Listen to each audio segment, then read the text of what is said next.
Merci, Monsieur Moudenc. Monsieur Valax. Oui, Madame la Ministre, Monsieur le Président, merci. Donc, une ou deux observations. Une première observation concernant les empreintes toxiques.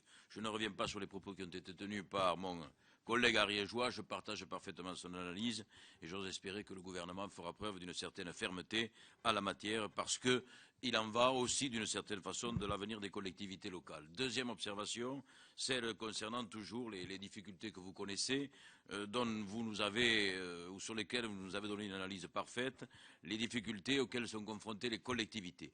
Je vais vite, tout a été dit sur ce sujet, mais je veux le rappeler. Difficulté de faire de l'investissement, c'est-à-dire de décider au sein des collectivités de savoir sur quel terrain on va investir.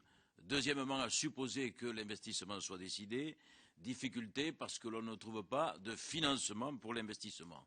Ces deux difficultés se traduisent par une paupérisation, je le dis bien, sur les territoires ruraux qui sont les nôtres. Ces deux difficultés entraînent inexorablement une paupérisation plus grande encore de nos territoires, puisque l'investissement public, et vous l'avez rappelé, ne peut plus nourrir, je dis bien nourrir les PME et les artisans de nos territoires.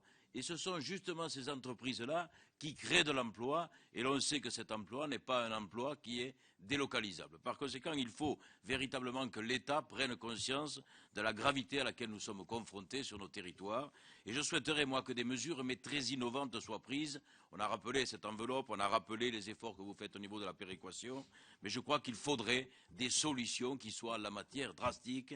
Il en va de la relance de notre économie. Je n'irai pas jusqu'à faire mien les propos qui étaient ceux de notre ami Bocquet tout à l'heure, puisque je vais même froisser sa susceptibilité, en disant que je me demande, et là je vais froisser la susceptibilité de mon collègue qui est derrière moi, s'il ne faudrait pas aller jusqu'à envisager, la mesure elle est un peu simpliste, mais elle est essentiellement pragmatique, elle n'est surtout pas provocatrice, d'envisager donc de porter un point de fiscalité au niveau de la CSG et d'attribuer cette somme, mais je sais que ce n'est pas tout à fait l'idée ou le concept socialiste, mais je crois que dans une période de crise, dans une période de difficulté, et vous avez rappelé la difficulté qui est la nôtre, de dire un point de fiscalité sur la CSG, ça rapporte, je le crois, entre 11 et 12 milliards d'euros. Ne pourrait-on pas, sur ces 11 ou 12 milliards d'euros qui viendraient justement de ce prélèvement décidé rapidement aujourd'hui par le gouvernement, ne pourrait-on pas affecter 2, 3, 4 milliards pour des collectivités, à charge pour les collectivités de maîtriser, on l'a rappelé, le fonctionnement, mais à charge pour elles aussi de relancer l'économie sur nos territoires.